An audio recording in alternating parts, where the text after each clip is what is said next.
Welcome to Kenya's True Crime, a series where we explore the stories that lie beneath the sun-bleached savannah and the postcard-perfect beaches. Stories that have been whispered about for decades. Stories of mystery, injustice, and an unyielding search for the truth. Our story today begins not with a scream in the dark, but with the hopeful spirit of adventure. Our victim, Julie Ward. She was 28 years old, from Bury St. Edmunds in Suffolk, England. Successful, independent, she ran her own design and photography studio. And in September of 1988, she followed her passion to its source, a wildlife photography holiday in Kenya. She was adventurous, she was vibrant, and she was about to experience the trip of a lifetime. The last time anyone who loved her heard her voice was on September 5th, 1988, from the Keekorok Lodge in the heart of the Masai Mara. She spoke to her father, John Ward, via satellite phone. She was in high spirits, captivated by the beauty around her. She planned to leave the park the very next day, but September 6th came, and Julie Ward did not.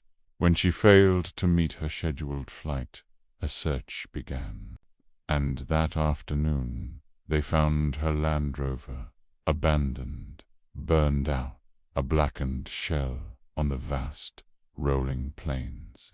And this is where the story twists, where the first seeds of a profound injustice were sown.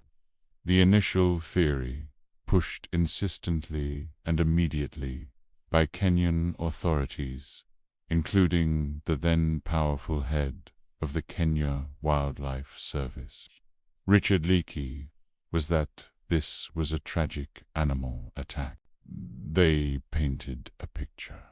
Julie, leaving her vehicle, being set upon by a lion or a buffalo.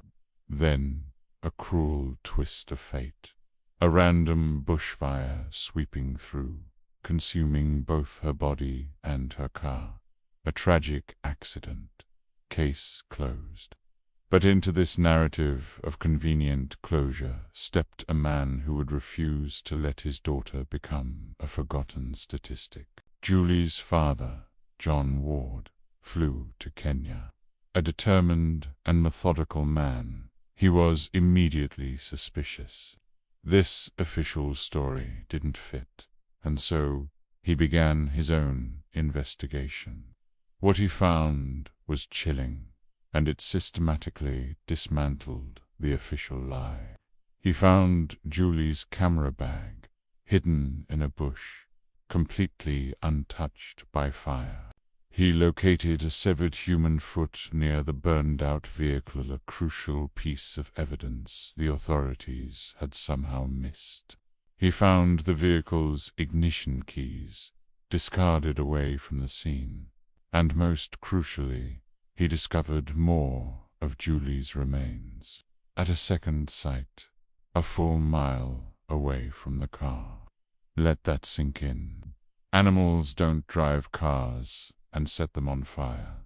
Animals don't move human remains a mile across the savannah. This was no accident. This was a murder, followed by a frantic, clumsy cover-up. A British pathologist confirmed the worst.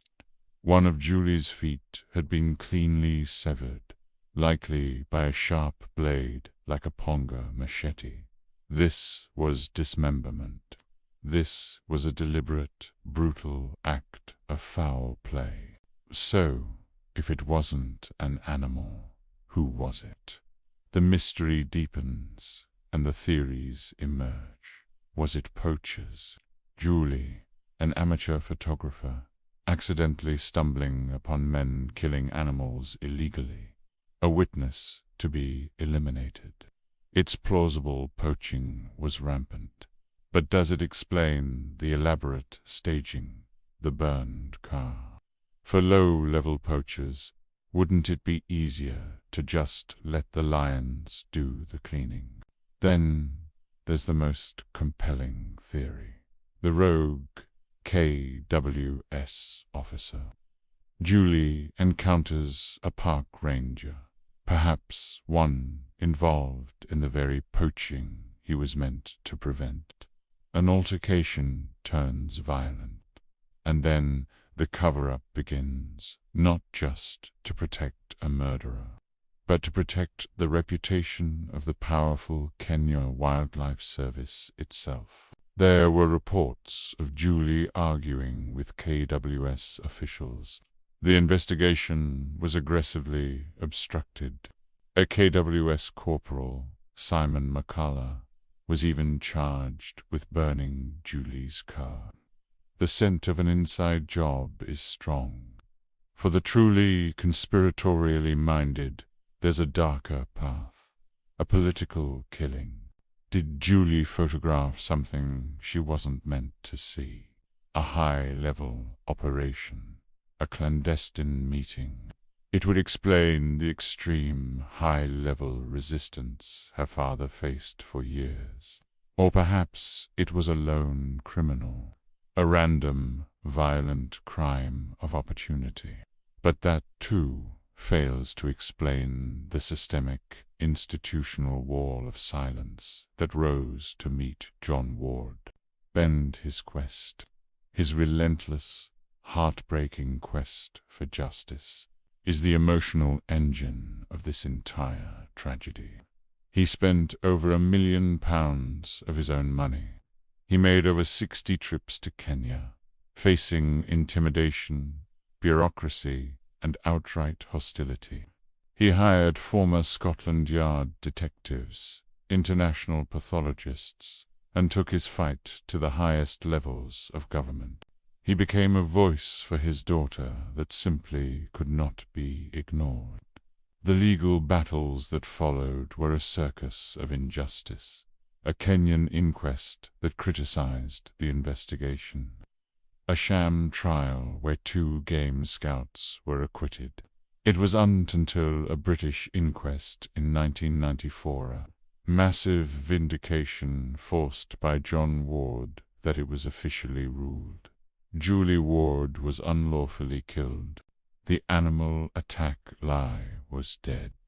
A second trial in 1999, targeting a senior warden, Samson Ole Sisina, collapsed when a key witness recanted, claiming he'd been coerced. Acquittal.